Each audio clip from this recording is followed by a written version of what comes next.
Hello everyone, this is Tim, and this is going to be a video response to Sameoldji, Runeslinger, and Bluespruce786.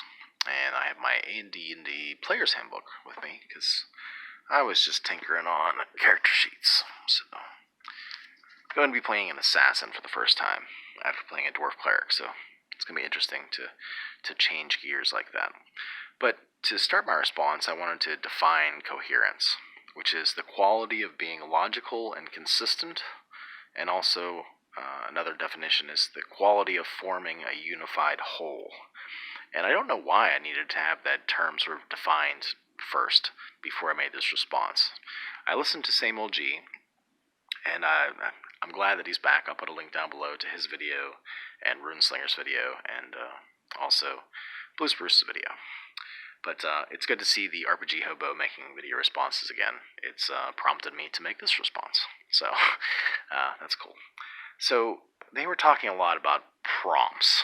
So prompts for acting certain ways, role-playing certain ways, and just having your character perform certain actions in response to things.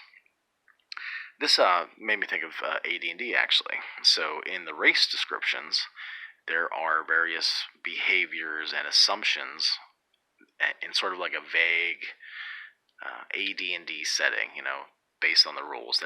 It's not really, hard and fast, but they're in there, and they vaguely just describe, like dwarves hate goblinoids and orcs and things like that. And I'm not actually sure if it says about the elves and the dwarves having difficult relationships, but I'm sure that stuff's in there. And I guess those are very subtle prompts. Also, in the various classes you have, they have different ways you're supposed to play a paladin, different ways you're supposed to play a rogue, fighter, druid, etc. And I think those are sort of like vague little nudges, prompts to have you play that character in certain ways. But I've also found it fun to play against type as well, to maybe play a charitable thief or a dwarf that gets along with the elves. Actually, my dwarf cleric was very diplomatic in this campaign that I've been playing in with my son lately. He made a relationship with the elves. They were extinct, at least they were thought to be extinct, and we discovered a small band of them, and I'm like introducing them and inviting them to form alliances, and if you need help, go talk to my dwarves up north, that sort of thing. So it's kind of interesting to play against type. Not all the time, but just to mix it up. So just that's a couple things I thought of. Talking about tone, I don't know why either. I have a hard time getting that into play, or even understanding that concept. So I sort of have like a set of blinders on when it comes to tone. I know with a lot of the White Wolf games, that was mentioned a lot about trying to present the right tone of the setting to your players. So I have a hard time with that. But genre, I definitely have. And so trying to, I guess you just assume that people are going to stick to the genre, but Runeslinger and Sameoldji, they all talked about sometimes you have to emphasize what the genre is, or clarify it, or just start off at the beginning of play with this is the kind of genre we're expecting. If you're playing an Indiana Jones, it's going to be pulpy, and there's going to be lots of action and fisticuffs and that sort of thing. They fall kind of like far-fetched things where your character survives where they probably shouldn't, like falling out of an airplane in a life preserver, and I think it was like in a boat in one of the Indiana Jones movies. It was very ridiculous. But that's the kind of stuff that that's how you would play in those kinds of games. Bluespruce mentioned meaningful play, and it's been my experience that the most meaningful play I've had is when you kind of craft a group, invite people that you've had experience with before, you know how they play, you know that they stick to genre and tone, whatever that nebulous term is for me. But you invite those people that you know are gonna stick to that. It's also nice to experience people sticking to genre when you just bump into them for the first time. It's just a pleasant experience. I've had lots of convention one-shots where I was very pleased with how people jumped into things, how they reacted to, kind of, I guess, like story props in a way.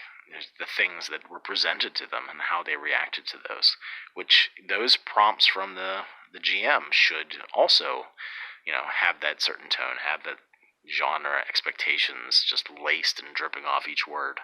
All those descriptions that you're sort of reinforcing that in the players' minds. And I guess Sameoldji was talking about how jarring it is when you're like in the mode, you're zen, you're immersed, you're role playing in character without even really thinking about it, sort of like character acting. The role is wrapped around you like a warm blanket, and it's very jarring when someone doesn't play in the genre, or they throw in humor where it's forced.